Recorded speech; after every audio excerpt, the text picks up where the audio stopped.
আর এরা কিন্তু জন্মগতই বলতে পারেন বা স্বভাবগতভাবে এরা অত্যন্ত হাইলি সেনসিটিভ, এবং সেনসিটিভ হওয়ার কারণে খুব সামান্যতেই সহজেই মানে খুব দ্রুত অফেন্ডেড হয়ে যায়। আমি মনে হয় আরেকদিন একটা আহ, মানে গল্প বলছিলাম,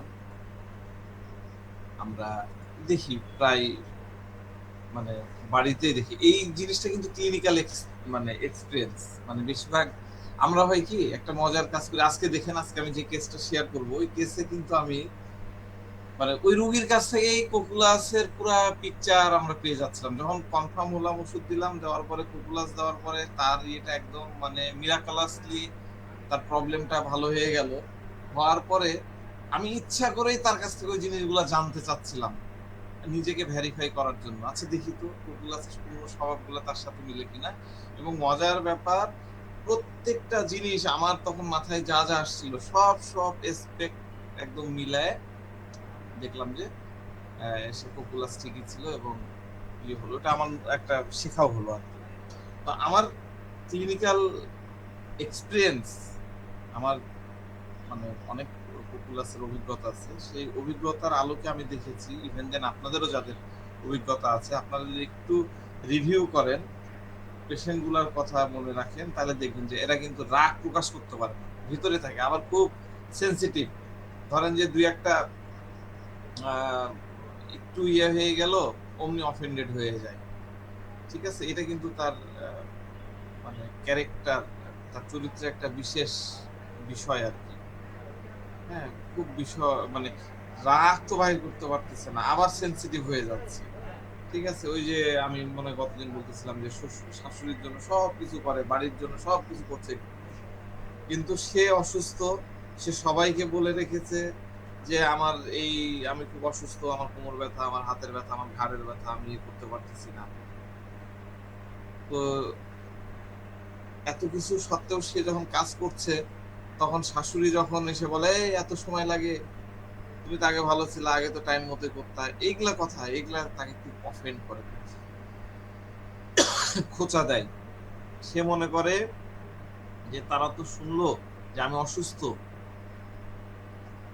কোথায় আমার পাশে দাঁড়াবে, আমার ইয়ে করবে না, আমাকে ইয়ে করছে, কথা শোনাচ্ছে। এই রকমটা কিন্তু আপনি ছোট বড় সবার ক্ষেত্রে আপনি এই এই ধরনের সেন্সিটিভিটি আপনি যদি একটু যাচাই করেন তাহলে দেখতে পাবেন।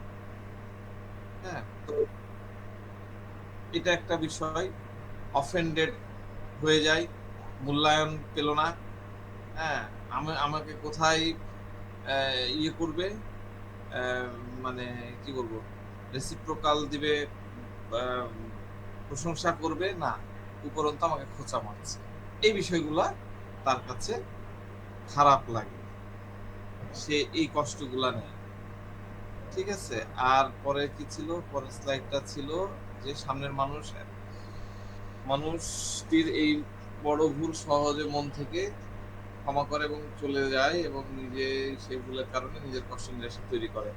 আচ্ছা, এই ক্ষমা করে দেওয়ার মেন্টালিটিটাও কিন্তু আছে। আমরা ওই যে সেদিন যে গল্পটা বললাম, যে পাশের বাড়ির ভদ্রলোক বারবার তার সামনে এসে ময়লা ফেলে দেয়, সে কিন্তু বারবারই সে ভুল করতেছে, দু একবার বলছে, তারপরেও সে ওই বারবার ক্ষমা সুন্দর দৃষ্টিতে দেখতেছে, আর তাকে ক্ষমা করে দিচ্ছে, তাকে সুযোগ দিচ্ছে, তাই না? তারপরে আমরা ওষুধ দেওয়ার পরে তার ওই যে ওহ দিয়ে তার ডালনেসটা ভেঙে গেল, ডালনেসটা ভেঙে যাওয়ার পরে সে কিন্তু ওই ভদ্রলোককে বলতে পারলো যে আপনি এখানে ফেলেন না, বরং বাইরে ফেলেন।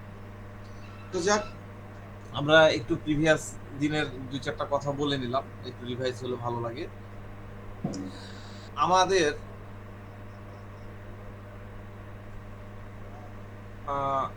আস্কিং নাথিং ফর কি বলেছিলাম, এটা পড়া হয়নি। আচ্ছা, এইটা আমি আপনাদেরকে প্রয়োজন হলে জানবো। খুবই মানে কাজের এবং খুব মূল্যবান একটা বিষয় আমি আপনাদেরকে আজকে শেয়ার করব। হ্যাঁ, আপনারা দয়া করে সবাই এটা নোট রাখেন। অনেক সময় হয় কি, আমি কিছু বলতে চাই, সেগুলা দেখা যাচ্ছে বলতে বলতে মাথা থেকে আউট হয়ে যায়। এটা খুবই স্বাভাবিক। আমার এটা খুবই হয়। একটা থিম থাকে, ওই থিম থেকে আমি হারায়া যাই। আবার কিছু, কিছু জিনিস আমি বলতে চাই না, সেটা আবার মুখ থেকে বার হয়ে যায়। হ্যাঁ? তো আমি আপনাদেরকে এখন যা বলছি আপনি মনোযোগ দিয়ে শোনেন। আমি কি গতদিন আপনাদেরকে বলেছিলাম কিনা আমার মনে পড়ছে না। পালসিটিলা এবং কোকুলাস রোগীর মধ্যে আমি কি পার্থক্য বলেছিলাম? না স্যার, বলেন নাই। বলেন নাই। বলেন না স্যার। আমার তো মনে হচ্ছিল বলছিলাম।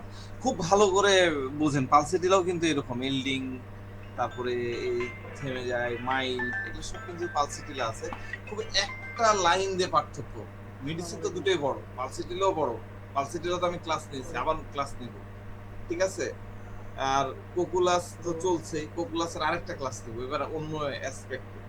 আর যারা মনে করছেন যে প্রিভিয়াস গুলা নিয়ে ওগুলা আগে করব, এই ক্লাসগুলোকে পরে করব, তারা আবার ভুল করবেন। কারণ আমরা তো আপডেট হচ্ছে, এই কারণে নিয়ম হলো এই যে এখন আমি আপনাদেরকে হিরোইনাম গত মাসে শেখালাম, আর মানে গত মানে এটা রানিংই ধরলাম, আর এই কুকুলাস চলছে, আজকে শেষ করে ফেলবো, অথবা সামনের দিন হয়তো আধা ঘন্টার একটা ক্লাস নিলেও নিতে পারি, আজকে মনে হয় শেষ হবে না। তো এই ওই কোকুলাসের এই ইয়েটা আপনারা এখানে শেষ করে ফেলবেন। আমরা নতুন বছরের নতুন মাসের ক্লাস শুরু যখন করব, এই ভিডিওগুলো কিন্তু নাই হয়ে যাবে, অথবা এটা মাথায় রাখবেন, রেখে আপনারা ক্লাসগুলো করবেন। তো যাক, আমি যেটা বলছিলাম, পালসিটিলা এবং কোকুলাস রোগীর মধ্যে মাত্র একটা লাইনে, একটা লাইনে বা একটা মাত্র শব্দ দিয়েই পার্থক্য করতে পারবেন, মাত্র একটা ওয়ার্ডে তফাৎ করতে পারবেন। এটা আবার যারা নতুন তারা কিন্তু বুঝতে পারবেন না, কারণ পালসিটিলা তো আমি অলরেডি শিখাইছি, তাই না? জাস্ট আপনারা এই ইয়াটা বুঝলেন? মনে রাখেন এবং এটা নোট করে রাখেন। হ্যালো। সেটা কি? হ্যাঁ, শুনতে পাচ্ছ? বলো।